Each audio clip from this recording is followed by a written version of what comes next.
I want to take you through Kant's First Critique. It's a very interesting book, and it has virtually 3 main sections in it. And the first section is about sensation.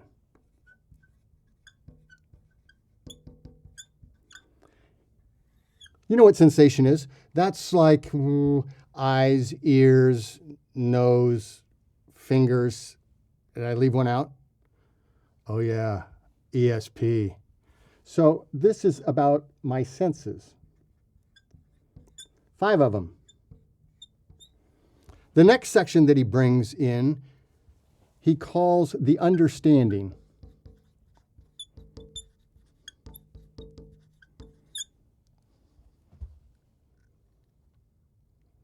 I should shove that over further.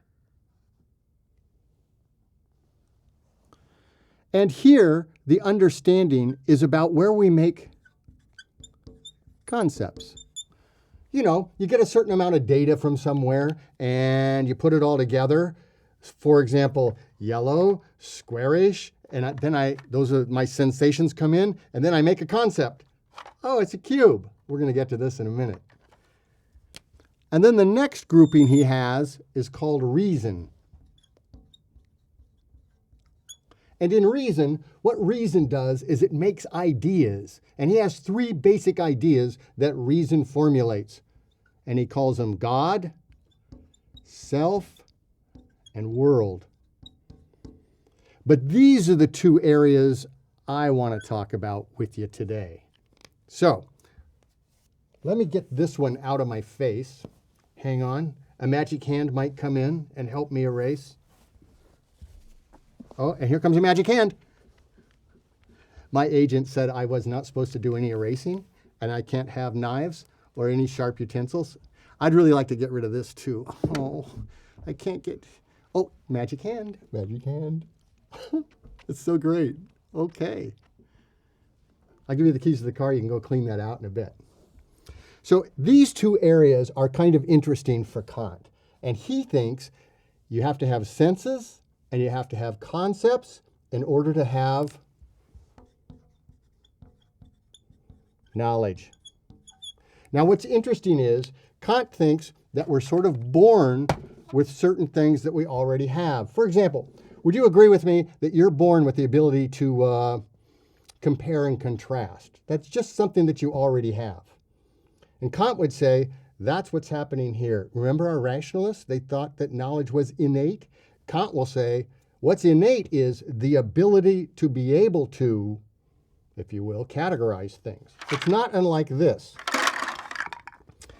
Let's say this is your mind, your brain. No, your mind, where all your ideas are. And right now, there's nothing in there. It's just humming, waiting for data. But the data can only come in through these specific holes. He calls those concepts categories. So you have to use the categories like comparing and contrasting.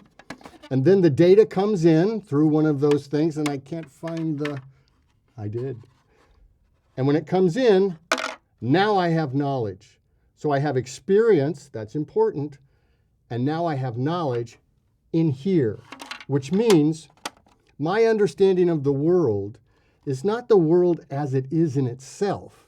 My understanding of the world is what's inside the box, what's inside my mind. I have to interpret all this data, and then once it comes in, I understand the world. But the world isn't some reality external in itself as it is in itself.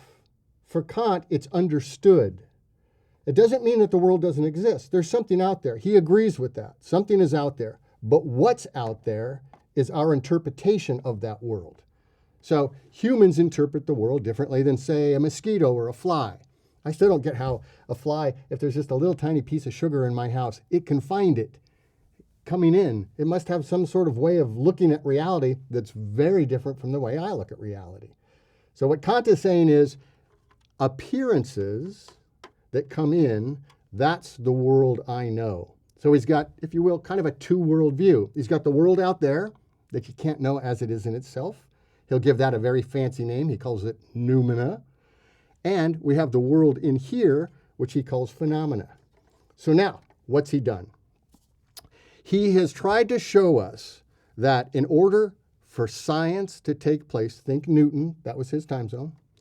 In order for knowledge to take place, you have to have the five senses, things in time and space, and apply the categories or concepts to them properly, giving us knowledge. That's Immanuel Kant in just a few minutes.